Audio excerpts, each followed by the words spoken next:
Hero Pradeep Ranganathan నటించిన latest film dragon release అయిన 9 రోజుల్లోనే 100 కోట్ల క్లబ్లో చేరి సెన్సేషన్ క్రియేట్ చేసింది. తనకు రెండవసారి 100 కోట్ల క్లబ్లో చేరిన సినిమాగా నిలిచింది.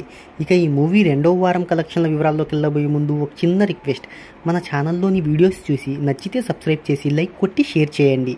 ఇక ఈ మూవీ డే వైజ్ కలెక్షన్ల వివరాల్లోకి వెళ్తే రిలీజ్ అయిన మొదటి రోజు 6.5 కోట్ల నెట్, రెండవ రోజు 10.8 కోట్లు, మూడవ రోజు 12.75 కోట్లు, నాలుగవ రోజు 5.8 కోట్లు, ఐదవ రోజు 5.1 కోట్లు, ఆరవ రోజు 5.2 కోట్లు, ఏడవ రోజు 4.5 కోట్లు, ఎనిమిదవ రోజు 4.7 కోట్లు, తొమ్మిదవ రోజు 8.5 కోట్లు, 10వ రోజు 9 కోట్ల నెట్ను అందుకుంది.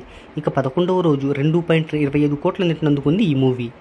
ఈ మూవీ 12వ రోజు వర్కింగ్ డేలో కూడా మంచి హోల్డ్తో ముందుకు వెళ్ళింది. 12వ రోజు 2.25 కోట్ల నెట్ను అందుకుంది. ఇందులో తమిళంలో 1.74 కోట్లు, తెలుగులో 46 లక్షలను రాబట్టింది. ఇక ఈ చిత్రం ప్రపంచవ్యాప్తంగా ఇప్పటి వరకు 114.35 కోట్ల గ్రాస్ను అందుకుంది.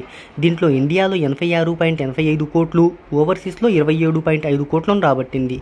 ఇక మొత్తానికి బాక్సాఫీస్ వద్ద బ్లాక్ బాస్టర్ హిట్గా నిలిచింది డ్రాగన్ మూవీ. ఇప్పటి వరకు ఈ చిత్రం వరల్డ్ వైడ్గా 111 కోట్ల గ్రాస్ను వసూలు చేసింది. అయితే వరుసగా తొలి 100 చిత్రాలను కలిగిన హీరోగా తనకంటూ ఒక ముద్ర వేసుకున్నారు ప్రదీప్ రంగనాథన్. మరి లాంగ్ రన్లో ఎంతవరకు కలెక్షన్లను సాధిస్తుందో చూద్దాం.